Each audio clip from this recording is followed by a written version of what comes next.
Day 2 of training camp, and you read that title correctly.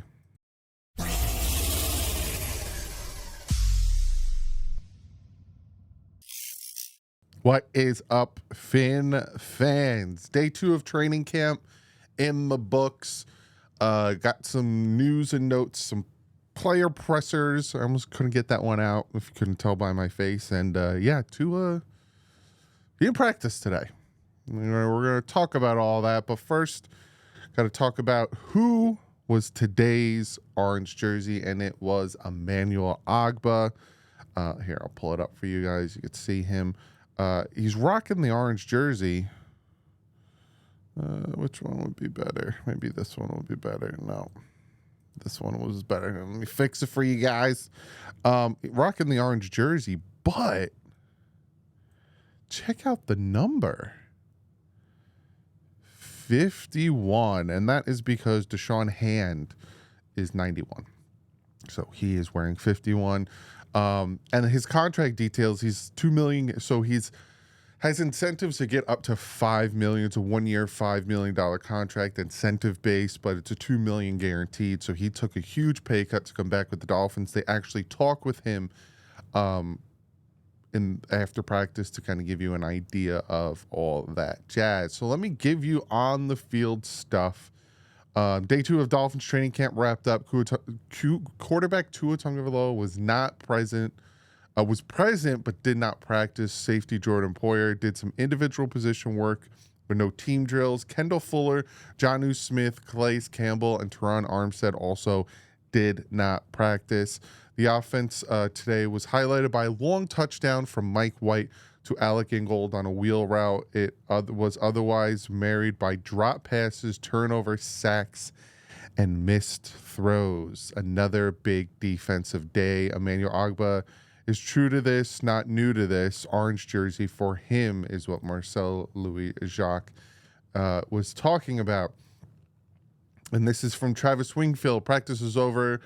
Tua was out there again with his teammates, but didn't participate. Quentin Bell had another standout day. Physical edge, presence, productive rush day. Emmanuel Ogbah was in the orange jersey. Had a sack and some good run game work.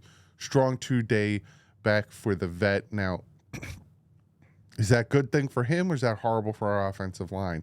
Elijah Campbell had an impressive pick undercutting a Durham Smythe route to the outside. Leaping catch got the feet in. He could have had another, but Anthony Walker made a great pass breakup underneath the route. Campbell was everywhere, making the most of an opportunity with Poyer not participating. Pretty cool seeing the next guy up there. Chop and Cam Brown combined for a would-be sack for the second straight day. And just how you'd think they'd get it. Chop won with speed. Cam used his arm length to run through the tackles. Again, not too great. Waddle made more impressive catches off the frame today. Tyreek made his usual plays, including an unreal catch on the deep ball with Ethan Bonner all over him to end practice. Tanner Connor stood out with his speed, not just on offense, but covering kicks. He looks like a tank who runs 20 miles per hour. He caught a ball and finished with the sprint to the end zone. Neither of the two DBs caught him. Been very impressed with Brooks Walker at linebacker through 2 days. They feed off each other really well, and there was production in both the run and pass game on both days. Kader Kohu had 2 really nice pass breakups on the day. Much more on all this with his show. Go check out Travis Wingfield's show. But yeah, this was Tua. Just a hat, just watching as everyone else did their thing. You got to pay. You want them out there. You might have to, pay the man. Some news and notes from Omar Kelly, quarterback again. Midst of contract negotiations, wasn't out there. He stood on the sideline. Though Dolphins coach McDaniel acknowledged Wednesday that Tua's training camp involvement is being impacted by contract talks, it wasn't clear if there was any other factor besides the contract situation that contributed to his lack of involvement on Thursday, but there was no visible signs of injury with the Miami quarterback. Yeah.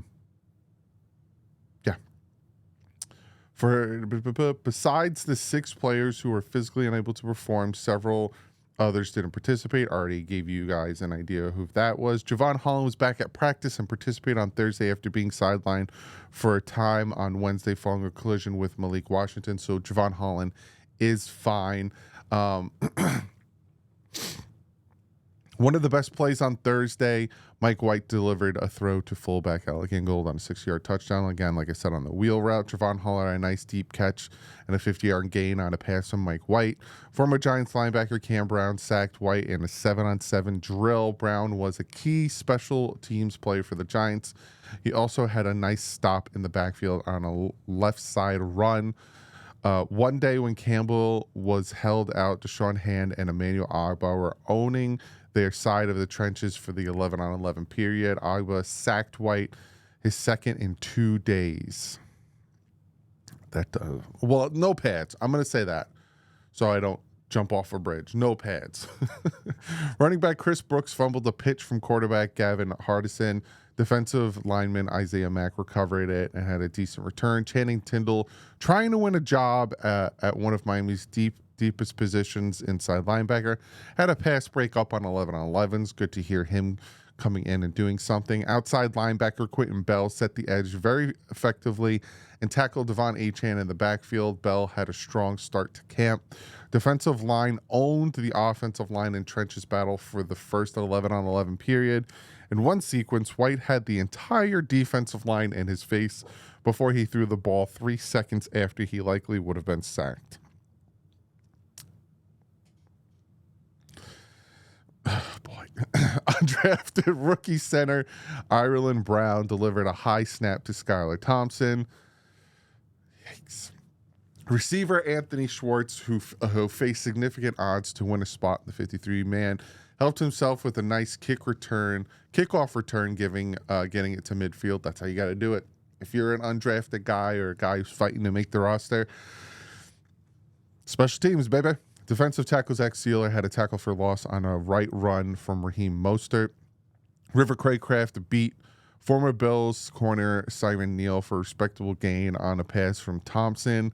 Hardison rebounded from a poor first practice to make some nice throws, including an inside seam to Tyreek Hill, who was moving as if someone hit the fast forward button while defenders were still standing. The undrafted UTEP rookie also delivered a 17-yard pass to Braylon Sanders in the middle of the field. White was picked off by Elijah Campbell on a pass to tight end Durham Smythe. Agba was in his face with pressure when White bootlegged on the play.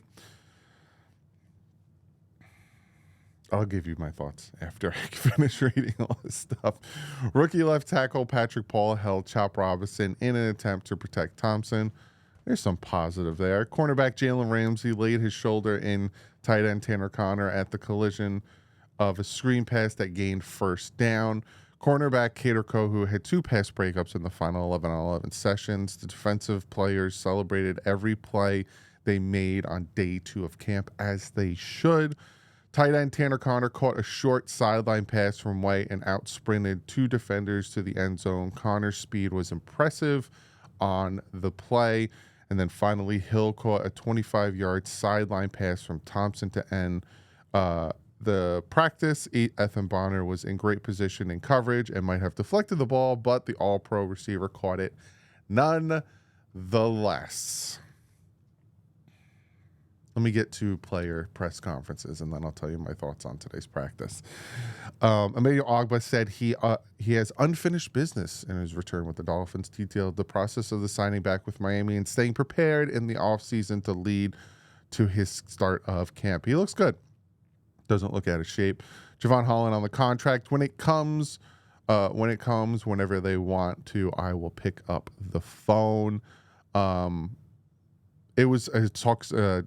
Holland talks about this injury scare. It was crazy, spun around and everything. It was wild, did a front flip, almost landed parkour, but it's cool. I'm all right. Thank God you're all right. 1 minute I'm running up. Next minute I'm like, where are my feet above my head?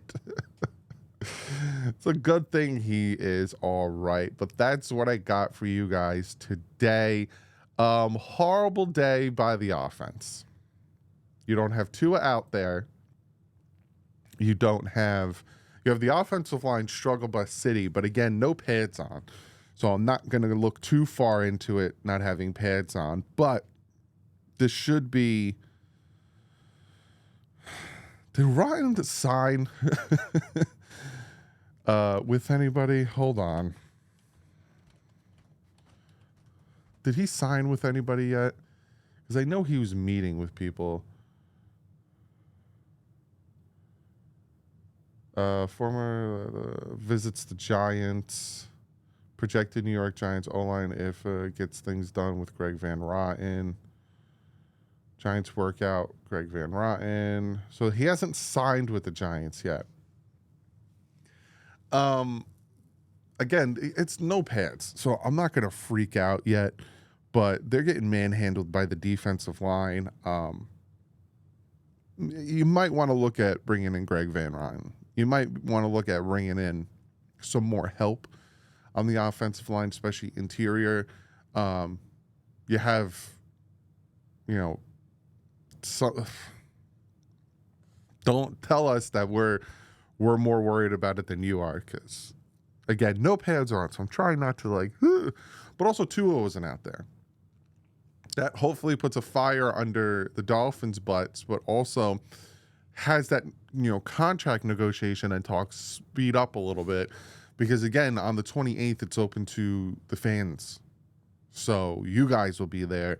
And if Tua is not out there, I know you guys are going to make it known that Tua is not out there, and you're going to want Tua out there. So is this going to be a thing that's going to happen on off? Because again, Christian Wilkins did the same thing, and he has the same agent where he sat in for like a week and then practiced and was like, fine, I'll play on my 5th year. And then we lost him because we couldn't afford the contract that others were going to give him. So that's, to me, I'm happy with the way the defense is playing. I'm surprised that they're playing so quick together, being that it's a new scheme and new players.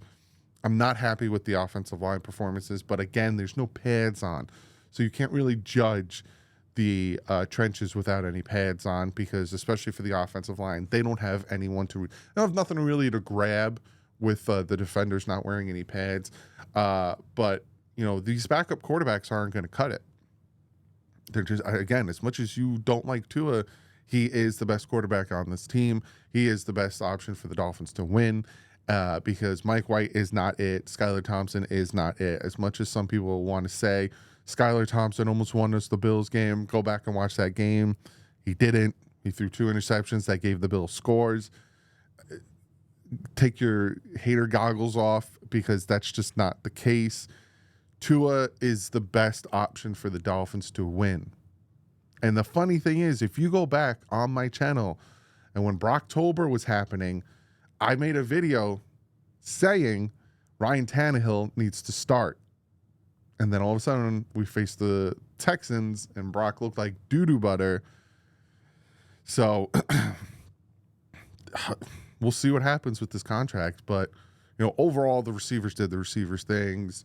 There were some nice catches. Obviously, Waddle and Hill doing their thing. I'm happy with the secondary. I'm happy with the guys stepping up without the vets getting, their rest day, because that's essentially what it was a rest day. But bad day for the offense. Again, back to back. Now you need to have a bounce back day.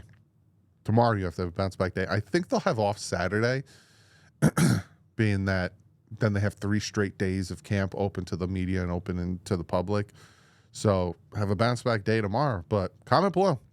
What's your thoughts? I don't think Tua is going to do this for long.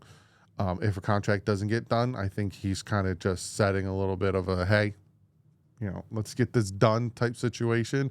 But again, this isn't something out of the normal for players. You got Jordan Love doing it. You have Trent Williams doing it. You got Brandon Ayuk doing it.